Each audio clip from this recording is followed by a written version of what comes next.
What's up, guys? How's it going? Got a mail day recap for you, a few pickups as well, and some stories, you know how I do. I'll start with that first. I actually went to Cooperstown twice last week. First time, my wife and I just took a day off.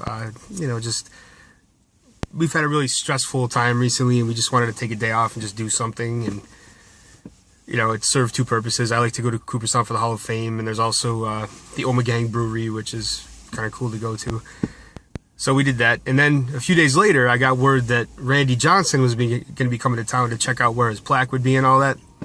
The information I had was he'd be there Friday into Saturday. So I get there like Friday afternoon, pretty late, like before the Hall of Fame closed. And he actually wasn't in town yet, so I totally blew that. But we went to the brewery again, did a tasting, all that. So now that's two times, the Frank Thomas and now Randy Johnson, where I've gone to Cooperstown to try to, be like, what's up?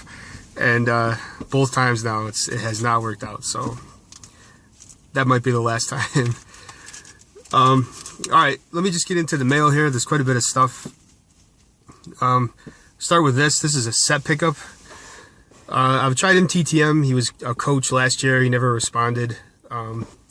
I have no idea if this is authentic or not, but it was a buck, so I went ahead and got it.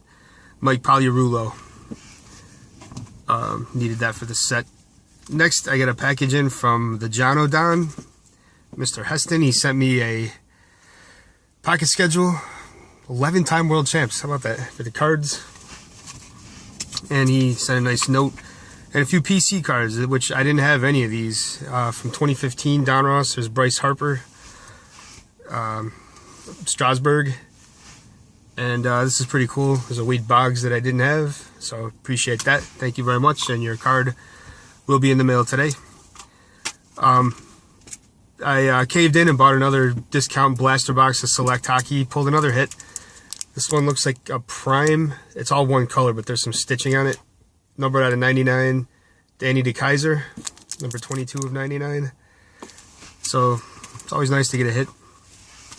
On one of the trips to Cooperstown, I went to Yastrzemski Sports Cards. It's the only shop in town that's worth going to. Like, it's a true sports card shop. It's not just a tourist trap where they're gonna steal your money.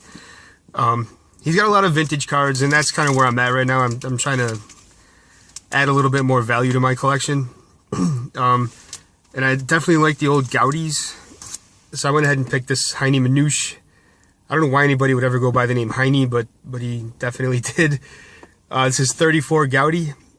Not in the best condition, but he's a Hall of Famer, and I got a good deal on it, so went ahead and picked that up. All right, this one, in the interest of full disclosure, this was like an impulse buy. I was looking at Series 1 Garbage Pail Kids. I mean, that was a big deal for me back in the day, and they're actually worth a ton of money, so I was thinking I would kind of try to find some raw ones that are not slabbed, and buy them and then try to get them graded to see what they would, grade at. I actually managed to find this at a real good price. Spacey Stacy is kind of funny. It's like a Star Wars knockoff, and it's graded a 9. So whatever, it might be one of those things. If I can find those on the cheap, I might continue to pick them up. So I think that's all of that kind of stuff, and the rest of it is all TTMs. I got 11 TTMs, which is the most I've had in a very long time. First of which is pretty sweet. It's I'm not even sure what the dimensions of this photo are, but it's Andrew Applin. I sent that out last year, and he obviously was at Astros spring training again, so he must have got it this year and signed it for me. So that's pretty cool for the Andrew Applin PC. Next is this card came in one of my original envelopes. It was handwritten, and it didn't even have a forever stamp on it. It had one of those, it was like a baseball stamp that was 44 cents. I forget. It had to be like 2010.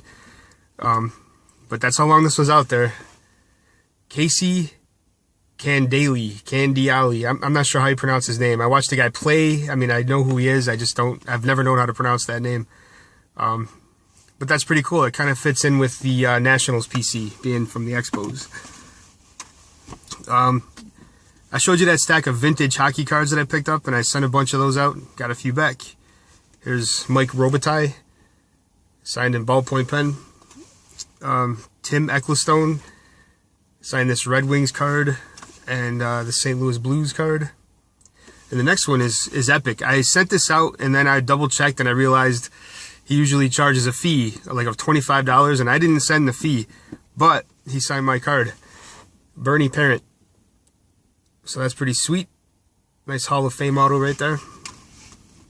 Kind of a random return. I sent this out a long time ago when I was trying to collect, unofficially collect the set.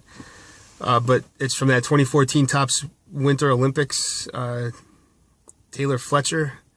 Gotta love the mustache there. It almost looks like it was drawn on. I think it is. It's fake, actually. Yeah. I never noticed that before, but it looks like an American flag. Whatever. All right, here's a really, really nice one for the Prism set. This one's coming back from Canada, and it is signed by Dustin Byfuglien, or Dustin Byfuglien, as I've heard people say, but I'm pretty sure it's Dustin Byfuglien. So that's a pretty sweet auto. And the next are all spring training baseball returns, and I think they're all cards that you guys have seen other people get back. I got 2 of 2 from Corey Spangenberg. He signed 2 cards. Here's Shane Green, Kyle Lobstein. Let's see, Dominic Leone. And this one was nice, but it's smudged and it's personalized. I think I can get the personalization off, but it did smear and it's streaky, but it's Bryce Brent's. So that's pretty cool. And that's everything. I got through that kind of quick. Hope you guys are all doing well. PSA submissions. All right, I meant to say this first. Damn it. They're going to be... The date that I received from the LCS was May 12th, which is a Tuesday, so I'm not exactly sure how that works. That's either when he's dropping them off or when he needs me to get the cards to him by. But I'm going to give it, another week and a half lead time. I'm going to need everything in my hands by the 1st of May. So all the cards and all the payments for grading and for authentication by May 1st. I'm not 100% sure. This might actually be the last time I do this. It's gotten to be kind of, like a really labor-intensive process for me.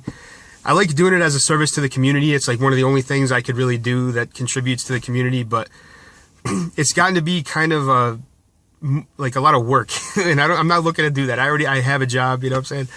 But let me know what you guys think. If you're still really enthusiastic about doing it, fine. I'll definitely help you out. Another thing that's happened is pretty much every time I've had to pay out of my own pocket for, because I tell you guys it's $15 per card. That price is averaged out based on what we submit, and if we submit a lot of Hall of Famers, sometimes it might be $15.50 per card or closer to $16.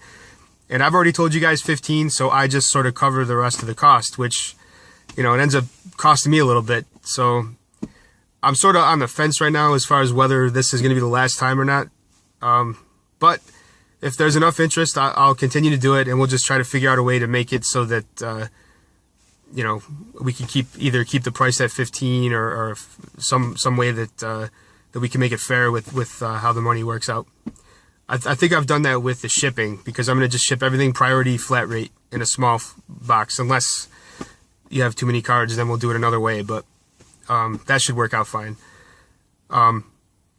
So yeah, let me know on that. If you guys still, how would you feel about that if I didn't do that anymore? Maybe just for a little while. Maybe nobody cares. I don't know. So let me know. And anyway, have your stuff to me for this submission by May 1st. And I apologize for the delay, but as you know, I have absolutely no control over when the LCS owner, makes the submission. He's the guy with the PSA membership. He's the one that drives the cards to the shows. So I'm really just, and that's part of the reason why the cost is so low for us, is because of the way he does it. Anyway, it is what it is. I'm rambling on a little bit, I think, here. So definitely just let me know if you're submitting anything this time and you haven't told me yet. Get your payments in and get your cards in by May 1st to me. And let me know your opinions. You think if I were to stop doing this, would that, would anybody care? All right, anyway, thanks Thanks for watching. Hope you're all doing well out there. Take it easy.